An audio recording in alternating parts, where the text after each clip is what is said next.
هاي جيسي، ازيك؟ هاي مهدي، ازيك؟ معاكي ويسبر بوك، في حاجات عنك وهنلعب معاكي وهنختبر معلوماتك. جاهزه؟ يلا بينا. اسحبي اول كتاب وجاوبي على اللي فيه. حاجات عني. مبدئيا كده يا جاسي، قولي لي وانتي نجمه رايحه جايه على انترفيوهات، غير جواكي حاجه؟ طبعا.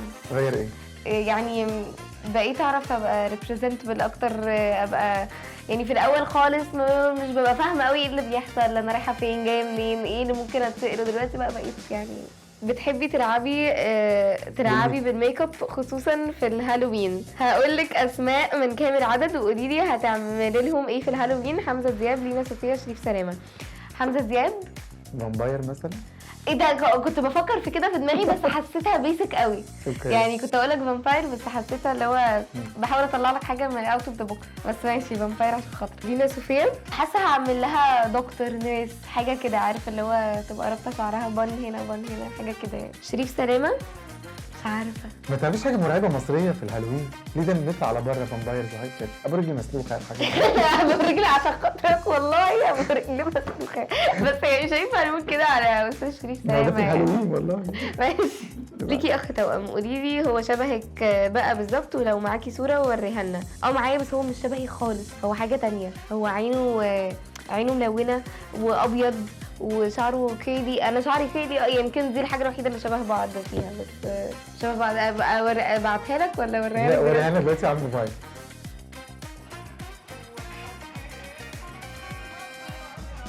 مش شبهك يا جيسي خالص، بس في منك على فكره. بس في ممكن الضحكه مثلا حاجه كده من تحت، بس مش الضحكه ايوه. يعني في شويه. بتحسوا ببعض من على بعض زي التوائم بقى كده ولا لا؟ تصدق؟ بجد؟ يعني انا بحس بيه اكتر من اخويا الكبير مثلا، بس مش من بعض قوي. يعني بحس بيه وهو في اوضته وانا في اوضتي مثلا، بحس بيه. انا بحس مثلا ايه، لا ده متضايق ادخل الاقيه فعلا متضايق. انا بحس بحاجات كده يعني ممكن بحس بيه يعني مش عارفه. بحس البنات كمان حساسين اكتر، فعشان يعني بيحس بيا، بس مش دايما انا بحس بيه قوي. يعني احنا بنبقى احنا سنسيتيف زياده اكتر. اوكي، لكن هو مره ما جاش مثلا جيسي انت النهارده متضايقه، انا حاسس بيكي، او حصلت لك حاجه؟ ما حصلش زي ما بنشوف الافلام؟ لا يعني مش قوي، بس ممكن احكي له على حاجه يقول لي انا حاسس بيكي مش عارفه ايه، بس من غير ما احكي لا ما اعتقدش. اوكي، لكن تواضع الخواطر ده مش موجود؟ لا مش قوي. اوكي، اللي بعد.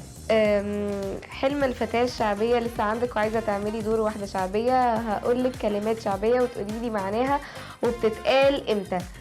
لا لسه الحلم ده عندي زي ما هو بالظبط، يمكن عيلي اكتر بتفاصيل زيادة يعني. بتفاصيل زياده؟ بتفاصيل زيادة. اوكي، شفتي مين كاركتر قريب شعبي وعجبك؟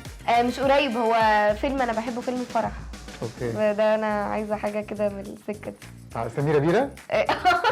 دنيا سمير غانم. اوكي، يلا. طب ما تقول لنا حته منها قبل ما نخش على المسلسل. لا بس بقى انت كل مره تجيبني في أنا انترفيو نفسي وتقولي تقولي قولي كده. حته منها، والمره اللي فاتت ما كنتش حافظاها لقيتك حاططها بقى وحاجه يعني. دي كانت التانية سونيا سليم. سونيا سليم وحاجه يعني. انا قلت ايه اللي بيعملوا ده. طيب اللي بعد.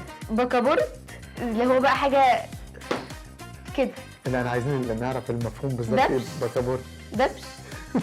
غلط. ايوه. ايه انت بتقولي بنقولها امتى لما تكون حاجه دبش؟ لا بكابورت ده معناه نقولها امتى وايه دي؟ يعني ايه هي وصف ولا دي ولا هي دي حاجه. هي حاجه بجد. بلاعه. ايوه برافو عليكي. حسيتها شعبيه شعبيه. شعبية اللي هي يعني. انا شيعت لك فلان بجواب، قولها لي كده بطريقتك وانا ممكن لا خمني بقى. لا قولها لي بالطريقه بيقولوها وانا في الشعبي شيعت الفلان. نفضت له، لا كرفت له، لا قلت له يجي، لا بعته. بعت له. امال انت بتقولي ليه كده؟ ايه شيعت له بعت له. لا شيعت هو نفسه مش عارفه. شيعت له انا بعت له. بعت له. طيب اوكي اللي ماشي. بعد. اكله حرشه، اكله حرشه، اكله حلوه، اكله مش حلوه. مش حلوه، اكله حرشه يعني كوارع مثلا. ايه غلط؟ ايه اللي لا هو كمان بيقول كده. مش اكله حرشه. الاكلات الحرشه اللي هي الحاجات المقليه زي البتنجان المقلي المسقعه. لا اكله حرشه، لا انا معلش، انا بالنسبه لي اكله حرشه يعني اكله ثقيله كده. لا والله. ماشي اكله حرشه يعني اكله فيها زيت وفيها مقليات عشان خاطر مهدي. اكله حرشه ارداحي. ايوه ارديح دي يعني ايه؟ ارداحي يعني ايه؟ ارداحي يعني يعني اكله حرشه طب ارداحي. خمني سوى خمن. اكله حرشه ارداحي يعني ساده فيهاش لحمه. ايوه كده. ارداحي. ايه ده؟ دي اكله حرشه ارداحي اللي هو يعني ده مثلا جايب لي مثلا بسله ورز من غير لحمه، أيوة. بسله ورز من غير فراخ وهكذا بقى. انا سقف لها مش مهم، هي رسول اساسا. بما انك بتموتي في السوشي يلا اعملي لنا سelection. سelection. بما انك بتموتي في السوشي يلا اعملي لنا سelection لحد اول مره يجرب وخايف من طعمه. عاده الناس اللي بتبقى اول مره تجرب بتبقى خايفه من فكره ان الحاجه تبقى رو سموكت، فدايما بتتجه للفرايد، حاجات مقليه. فلو كده هات سبايسي ليمون رول، دي حلوه جدا. وايه كمان سبايسي ليمون رول وايه كمان؟ بالنسبه لي انا بقى بحب او ممكن حاجه تانية فرايد، كنت اقول لك حاجه سموك بس حاجه تانية فرايد شريمب تمبورا مثلا. اوكي. شريمب نيجيري كده بتبقى شريمبايه عليها رز ملفوفه. بتاكلي كام قطعه سوشي في المره الواحده؟ في المره الواحده ممكن 15 مثلا. جيسي انت عاقله وراسيه شكرا. وتعملي ايه لو عرفتي ان واحده من صحابك بتغل منك ومش مبينه؟ انت حاطط لي اختيارات. هتجيبيها من شعرها، هتطنشيها وتتعاملي عادي، هتقطعيها. غالبا هطنشها واتعامل عادي واقطعها. يعني انا هطنشها واتعامل عادي بس هقلل، مش هقطعها اللي هو احنا هنقطع بس يعني هسحب نفسي واحده واحده. بتكشفيهم ازاي اللي بيغلوا نفسهم منك؟ ولا حاجه، بروح احكي لمامي تقوم قايله لي مش عارفه دي ايه ودي ايه ودي ايه، اقول لها لا وفي الاخر تطلع صح. طب بيبقى بتبين ازاي؟ يعني ايه الحاجات اللي طلعت مامي تعرفي ان دي فعلا واحده بتغل بنفسها؟ لما بيكون حد دبل فيس مثلا، اللي هو مثلا تكون في يوم بتتعامل معايا كده، يوم تاني تتعامل معايا كده، او تتعامل من ظهري، او تتعامل معايا وحش لما يجي ناس تتعامل معايا كويس. الناس دي بتبقى اوكي بتبان، يعني بتاخد بالك. حصلت معاكي كم مره في حياتك؟ قابلتي كام واحد او واحده من نفسنا؟ حصلت معايا كم مره في حياتي؟ كام حد من نفسنا في حياتك؟ في حياتي مفيش حد في حياتي. لا في حياتي مفيش حد، انا حياتي. طب الحمد لله كويس قوي. حلو. ما تزنقناش بقى في الاسئله بقى. معتزه بالحسنه اللي في وشك ومش بتفكري تشيليها؟ احكي لك؟ احكي لك القصه دي. في اول لما اتولدت كنت عادي، يعني لحد سن معين كان مش فارق لي، لحد ان جت عليا فتره هشيلها صاحيه من النوم نايمه انا هشيلها لحد ما عملت اوديشن لفيلم ذا جوت. وبعدين المخرجه قالت لي ان احنا ممكن نشيلها، لان هي ما كانتش عايزه اي حاجه فيا تبقى مميزه. يعني مش عايزه مثلا حسنه، مش عارفه، عايزاني ابقى بني ادمه عاديه جدا ما فيش اي حاجه مميزه. فبعدين ده كان في نفس الفتره اللي انا كنت بقول فيها ان انا عايزه اشيلها. اول لما قالت لي ان احنا نشيلها، ابدا مستحيل اشيلها، ليه ومش ليه وبتاع، مع ان انا كنت عايزه اشيلها جدا. لما حسيت كده اللي هو عارف اللي هو انت تبقى مستغني عن الحاجه بس لما تيجي تتاخد منك لا انا عايزها، انا كنت كده بقى. وبعدين حسيت بقيمه ان انا لا مش عايزه اغير حاجه في شكلي. يعني مثلا لو قالت لي احلقي شعرك اقول لها ماشي، حاجه تطول تاني، حاجه هترجع تاني، اعملي كذا اقول لها ماشي، بس دي حاجه مش هترجع تاني. فحسيت بقى بقيمتها وخلقه ربنا. حاسه ان هي مميزاكي فعشان كده مش عايزه تشيليها؟ حاسه ان دي خلقه ربنا، حاسه ان انا يعني اتولدت كده، انا شكلي كده، سواء هي حلوه او مش حلوه انا مرتاحه وانا كده. يعني حاجه في الاول كنتش متقبلاها، بعدين لما تقبلتها حسيت ان دي حاجه فيا، حاجه ايدنتيتي عندي كده. اوكي بتميزك يعني. هنستنى وهنشوف بعد كام سنه هتشيلها. هتلاقيني شلتها بقى ويطلع شكلي زباله. وحاجه تاني برضه، في مره كنا في العربيه انا ودينا وايه، دينا شربيني وايه سماح، وبعدين فتحت معاهم الموضوع، قلت لهم يا جماعه انا بفكر اشيلها. لا وازاي وما تشيليهاش ودي حاجه مميزاكي، وحببوني فيها الدبل. يعني حسسوني كده ان يعني دي بيقولوا لي ان دي حاجه من الانوثه وحاجات كده الواحد يبقى اللي هو والله ما انا شايلاها. يعني بما انك حريفه ركوب خيل ولا شمس الزناتي، ودي نصيحه لو حبيت اتعلم ركوب الخيل وسر عن الاحصنه وسر عن الاحصنه بعد العشره الكبيره دي معايا. هقول لك اول نصيحه ان انت لازم تقع كتير جدا. يعني ما تبقاش من الناس اللي مثلا ايه تقع وتقول لا خلاص ومش هركب تاني، لان هو ده الركوب اصلا، انك تقع لحد بقى ما توصل تيفالويت لليفل انت ما كنتش تتخيله. انا وقعت كتير جدا، وقعت ووشي باظ وايدي باظت وكل حاجه باظت فيا. طب ايه المتعه في كده ان انا دي مش متعه، انا قصدي لا هي يعني متعه ركوب الخيل. لا هتعلم الوقوع مش متعه، بس هو لازم تقع. يعني انا بقول في ناس بتبقى فاكره ان الخيل ده اللي هو، يعني انا مثلا عارف بيستفزني ايه قوي؟ الناس اللي تشوف مثلا حد ركب حصان وايه ده سهل جدا، بيعمل ايه يعني؟ بيركب الحصان وبيمسكه، وهو الموضوع اصعب من كده بكتير. الناس بتبقى الواحد اللي بيبقى راكب بيبقى بيفكر في 100,000 حاجه، رجل وايد ومش عارفه مين ويقوم ويقع، يعني حاجات كتيره جدا. بس بعد قد ايه بقى تمكنتي من الحصان؟ بقيتي تسوقيه، بقيتي خياله زي ما بيقولوا؟ بعيدا عن تسوقيه سوري يعني تركبيه بقيتي خياله يعني. بقيت خيالة بعد قد ايه؟ يمكن اول لما جبت حصان اتمكنت اكتر بكتير. يعني انا في الاول زي اي حد كان بيتمرن على حصانه بلدي عادي وبعدين بينتقل بقى الاجنبي. وانا على الحصان البلدي ده كان حاجه، ولما انتقلت الاجنبي ده كان حاجه تانية خالص. لا ثانيه واحده، ايه الفرق؟ مش كله في النهايه حصان ورا 4 رجلين؟ لا الحصان البلدي انت لازم، اي بني ادم طبيعي لازم يتمرن في الاول على بلدي. اوكي. لان انت بتبقى لسه بقى بتتعلم يعني ايه بقى تقف وتقعد وعشان ما تخبطش في الحصان وحاجات كده يعني. بعدين بتنتقل بقى انك تشتري، انك تبقى عندك حصان ليك انت خلاص اتمرنت، مش لسه هتتمرن على الحصان بتاعك.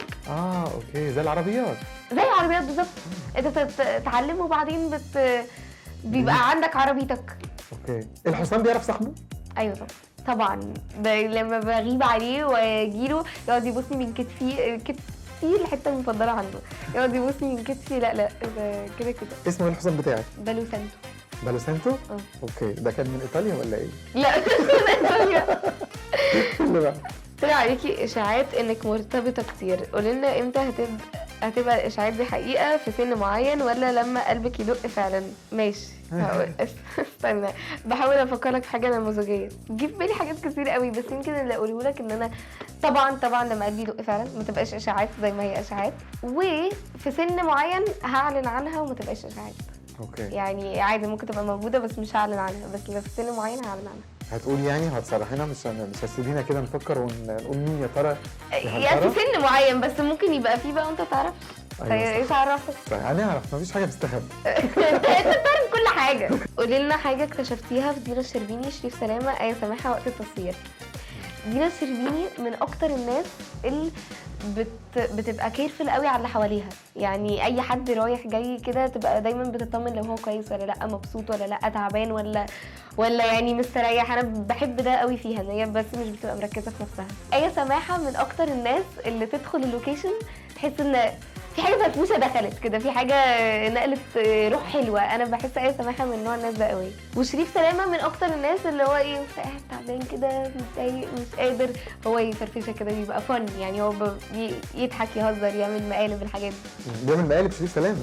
لا في الاطفال الصغيرين هو سيليا، حسن، حسين، عمر هو الحاجات دي.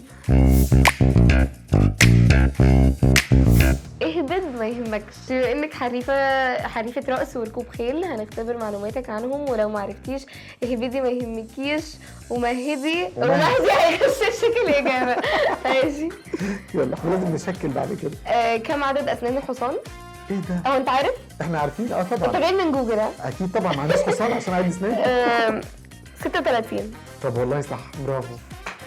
احلف والله صح. انا كنت عارفه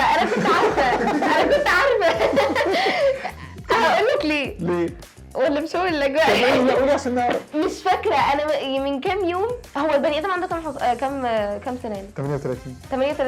حاجه كده. واحده صاحبتي قالت لي ان انا عندي 36 سنه، ازاي فعشان كده قلت لك 36 عشان ده طب يلا ماشي. ايه الفرق بين البغل والحمار؟ البغل والحمار فين الحصان؟ ده ملوش علاقه بالحصان. ماشي. البغل والحمار حاجه ولد وحاجه بنت؟ لا، حاجه صغيره وحاجه كبيره.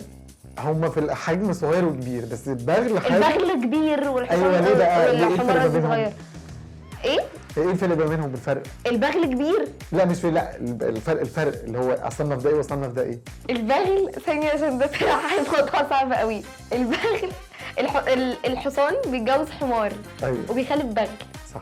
البغل ما ينفعش يخلف. صح. بيبقى خلاص. الحمار الحمارين متجوزين ويخلفوا حمار. بالظبط. شاطره يا جيسي. مين الراقصه صاحبه رقصه يا نواعم يا خوخ؟ نجوى فؤاد. برافو. ما هو اليونيكورن؟ اليونيكورن اللي هو اللي بيبقى الحصان الابيض اللي فيه بتاعتين هنا ملونين كده. مخلوق اسطوري مش حقيقي. ده مش حقيقي، ده بيطلع منه وبيطلع منه شعر هنا لونه بينك كده. ايوه. برافو عليك. اوكي اللي بعده. اذكر 3 راقصات مصريات لست على الساحه. لسه على الساحه. لسه على الساحه موجودين دلوقتي يعني. بدرة ايوه. ثم بدرة ثم بدرة. بس خلاص. بتحبيها جدا؟ جدا. أوكي. بدرة ثم بدرة ثم بدرة. نعتبرها كده صح والله. مع ان في ناس كتير جدا بس هو بدرة. تحسي ان بدرة بترقص الرقص بتاعنا المصري ولا هي عشان اجنبيه مش مصريه ما بترقصش مصري؟ انا كده؟ بدرة بالنسبة لي مصرية. اوكي. يعني انت كان السؤال انت عايز راقصات مصريات؟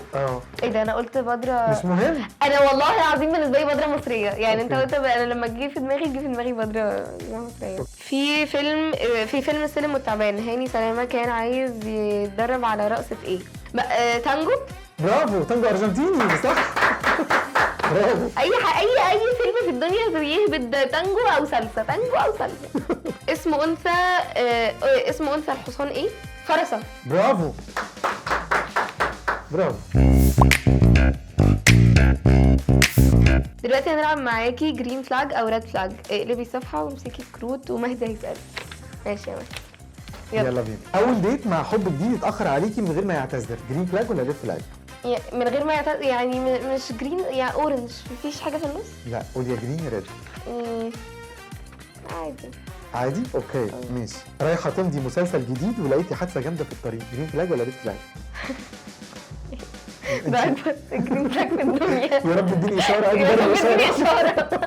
ده اكبر جرين فلاج في الدنيا. انت الشخصيه فعلا بتتفائلي وتتشائمي؟ يعني لو اليوم بدا معاكي بحاجه مش كويسه هتقولي هيمشي مش كويس باقي اليوم؟ لا ده جرين فلاج عشان مش هلحق اروح. ده ايه ده انت لفتني لفه بعيده قوي. انا فكرتك بتتشائمي وبتتفائلي يعني. لا ده جرين فلاج عشان هتاخر مش اكتر.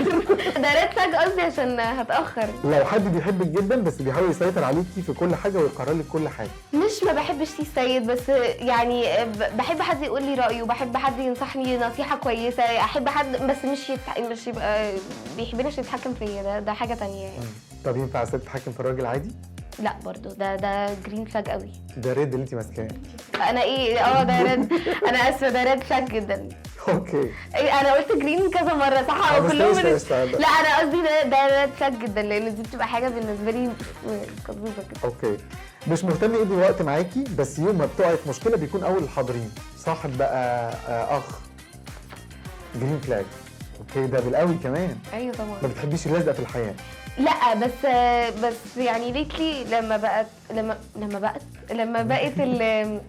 بقت الحياه فيها حاجات كتير قوي، فما بقتش اقضي مثلا وقت مع ناس كتير جدا، بس عشان الناس دي انا عارفه ان هي بتحبني قوي وانا بحبها قوي، فلما بقع فعلا في مشكله بلاقيهم موجودين، وهم لما بيقعوا بيلاقوني موجوده. طب ديلي كده مش عايزه حد يصبح عليكي، اخبارك ايه النهارده؟ لا في انت قلت صاحب واخوات وكده عادي. اصحابه واخوات وعادي مش أيوة لا يعني بيخبي عنك كل تفاصيله الشخصيه، زي ما يكون مع مين وبيعمل ايه وبيتوه في الكلام.